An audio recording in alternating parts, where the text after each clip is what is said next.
I mentioned in one of my other videos an idea that I had. At the end of every year, the Wolf Web does a How was your year thread, and I decided because video was a big theme for me in 2024 that I was going to do my end of year reflection as a video. The first category is career, and in 2024, I definitely got an F. Toward the end of last year, I got laid off, and I decided I was going to take the rest of the year off, enjoy the holidays, and reflect a little bit on my career, especially now that I'm in my 40s. And I figured the tech layoff cycle would be over, and hopefully in the new year, hiring would pick back up. I also wanted to work on some of my own projects for a little bit, and I ended up buying KenWonder.com. I'd had my eye on it for years, but just never wanted to pay the squatter fee. Over the years, we've pretty much all coalesced onto different social media networks, and for me, Twitter has always been my social media network of choice. But more and more, I've been thinking that Twitter wasn't going to be the right platform for me much longer. And I felt like going forward, it would be a good idea for me to have a little bit more control over my digital presence.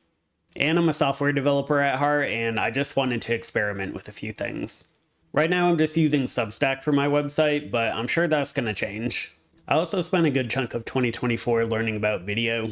I got up to speed on gear like cameras and microphones and lighting. Spent time learning how to edit video in tools like DaVinci Resolve.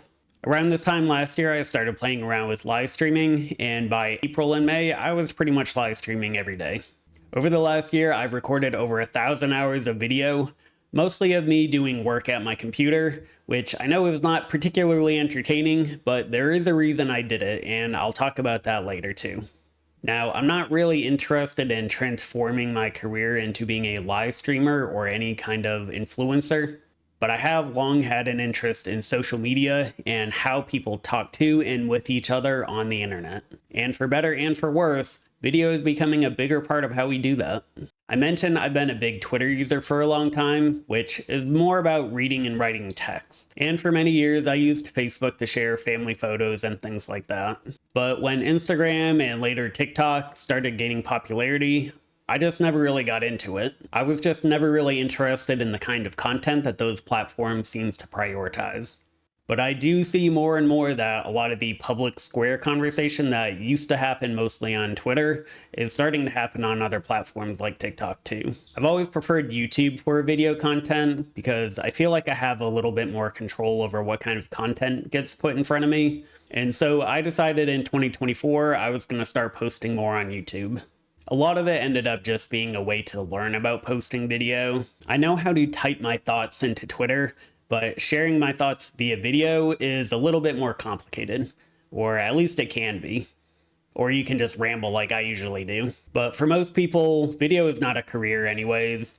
It's either just what you post on social media for fun, or as a creative outlet, or maybe a hobby. But it's not really a way to earn a living unless you really dedicate yourself to learning how to use video professionally as a medium. But I am a software developer, so maybe I can at least make tools that creators want to use. And so even though it wasn't a 9 to 5, that is a big chunk of what I spent the first half of 2024 on. Let's talk about AI for a minute. I've been following progress in AI since I was a teenager, and the last 2 years have been pretty crazy. Earlier this year, Microsoft announced a new feature in Windows called Recall. It basically records everything you do on your computer and uses AI to help you interact with all that data.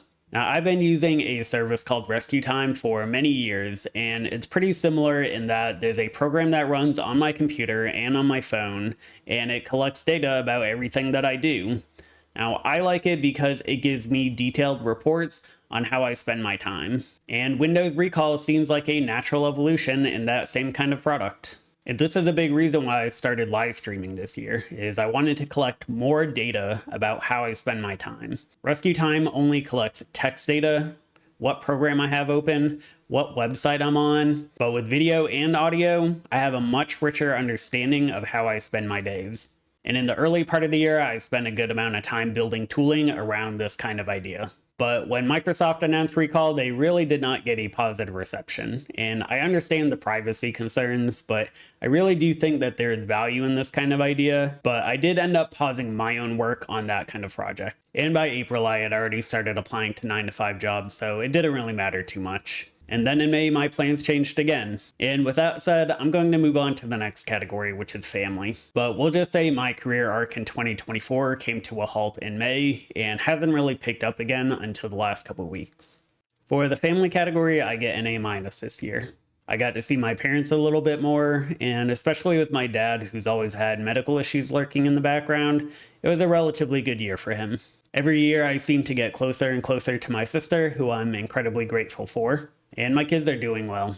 This time next year, my oldest will be a few months away from graduating high school, which is insane. My younger daughter is doing great. She's doing well in school and has good friends. She's joined a bunch of extracurriculars, and this year she took an interest in baseball, so we spent a lot of time doing batting practice at the field. My son is doing great too. He's doing well in school, he's got good friends, and he even started dating this year. If there's one thing for sure, my kids are growing up, and I love being a dad. Every year that goes by and my kids still love me, I count as a success. And I have 2 stepkids and they're doing well too. My kids are all middle and high school and they've firmly made the jump into adolescence, whereas my stepkids are a little bit younger, but I'm starting to see them turn the corner on that process too. So that brings us to the love life category, and I'll give myself a C. I ended the career category mentioning that things changed for me in May, and what happened was my wife was diagnosed with breast cancer. Fortunately, it was caught relatively early, and while the last 6 months have been a whirlwind, things really have gone about as well as we could have hoped. 6 rounds of chemo and surgery are complete, and she'll continue treatment in 2025, but the most important outcome of this year was we heard the phrase pathological complete response, which is basically the technical term for cancer-free. Last year for this category, I said I still have no idea what I'm doing, and that generally remains true. For the social life category, it was another tough year, and I'll give myself a C for that one too. Last year I had joined a softball league, and I didn't end up playing this year, although I probably will try again this coming year. And generally, I just did not spend a lot of time trying to expand my social circle this year. The last 6 months have been beat cancer mode, and that's pretty much it. I've always been a very online person anyways, so most of my people I find online, especially when it comes to my interest in AI. Not to mention that this entire video is because of a 25-year-old message board from my college days that I run. One last thing I'll mention on this topic is I found myself being a little bit more argumentative with people that I care about. My entire adult life, I've been talking about how AI and technology generally are having an enormous impact on humanity, and the last 2 years have really brought that front and center. And as a result, I find I have a little bit less patience with the nonsense that I see from my fellow humans. I know the last many years has seemed pretty crazy, but things are only about to get crazier. And we really need to have our heads on straight. And too many people are thinking and acting crazy out there. And in particular, I have found myself arguing with people I normally wouldn't about Israel and Palestine. I'm by nature a pretty conflict avoidant person, but the more I've learned about this topic over the last year, the more important it seems to me that we finally figure this out. And you don't figure things out if you don't understand reality for what it actually is. It's been on my to-do list for most of the year to do a longer video on this topic, but I'll just say for now, it's been pretty taxing on some of my friendships and relationships. Oh, and I got a cat. I've only ever had dogs and birds for pets, but my kids have been asking for years, so we finally made it happen. It's been fun. For the health category, I get a B. It's about the same as it's always been. Although my wife wishes I wouldn't, I still like to enjoy a few beers a couple times a week. And I probably eat too much sugar. But I do pretty good on exercise. A couple times a week, I'll go for long walks at night. It's a good way to catch up on podcasts or audiobooks or my YouTube watch later list. And I get to stare up at the stars. I also bought a bike this year. I had bought bikes for my kids and had envisioned us all going for bike rides, but that didn't really turn out, so oops. Once it starts to get warm again though, I do want to try to start riding more. And I like to play basketball in the driveway a couple times a week, so I'm doing okay. For money, definitely an F. I used up a good bit of my savings this year, which I knew I was going to do coming into the year, but I figured by spring I'd be back in a 9 to 5, and that didn't happen.